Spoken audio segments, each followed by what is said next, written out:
Oh, yeah, more than I can count, probably. I mean, we had many, at Tesla we came many times close to bankruptcy. In fact, at the end of 2008, we were only a few days from bankruptcy. Literally 2 days, or 3 days maybe. I gave basically both SpaceX and Tesla from the beginning a probability of less than 10% of likely to succeed. In the beginning, I wouldn't even let my friends invest because I didn't want to lose their money. I thought it was like, you know, I'd rather lose my own money. We almost did die at SpaceX actually. So I budgeted for 3 flights. I mean, technically, I did have a plan where I had the money from PayPal. I had like about 180 million from PayPal. And I thought, you know, I'll allocate half of that to SpaceX and Tesla and Solar City, and that should be fine. I'll have 90 million, like just lots, you know. But then what happened is things cost more and took longer than I thought. So I had a choice of either put the rest of the money in or the companies are going to die. And it's like, so I ended up putting all the money in and borrowing money for rent from friends. If you want to try to come up with an innovative breakthrough, that's going to be how it is.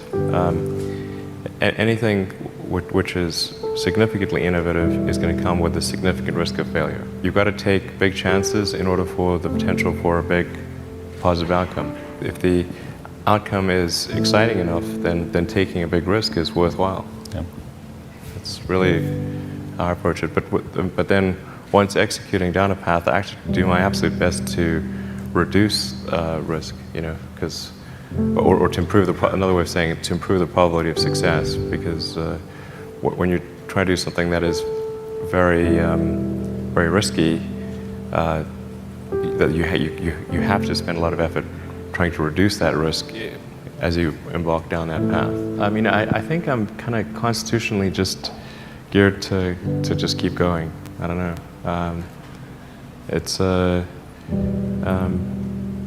yeah. I mean, it just I don't know. I mean, it certainly there are times when things don't go well, and then that's quite dispiriting for sure.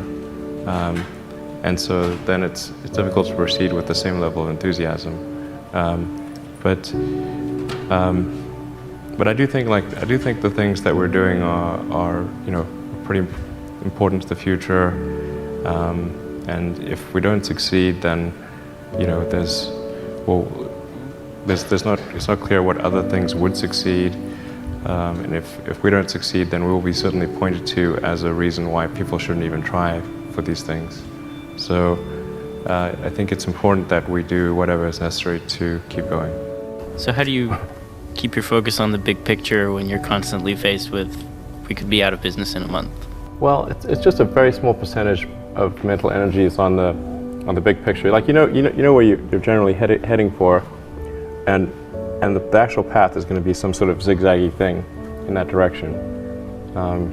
You try not to deviate too far from the path that you want to be on, but you're going to have to do that to some degree.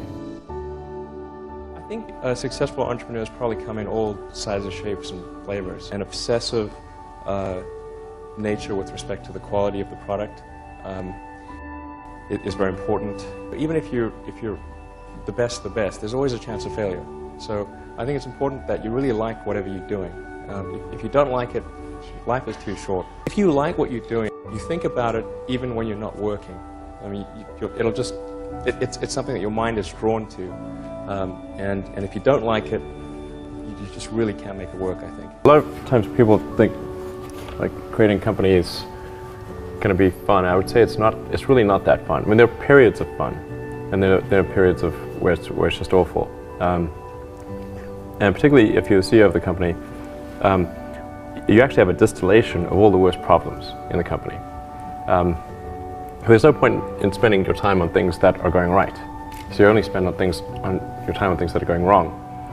And there are things that are going wrong that other people can't take care of. So you have like the worst. You have a filter for the crappiest problem in the company. And the most pernicious and painful problem. I think you have to feel quite compelled to do it and have a fairly high pain threshold. And there's a friend of mine who says like starting a company is like staring into the abyss and eating glass. And there's some truth to that. The staring into the abyss part is that you're going to be constantly facing the extermination of the company.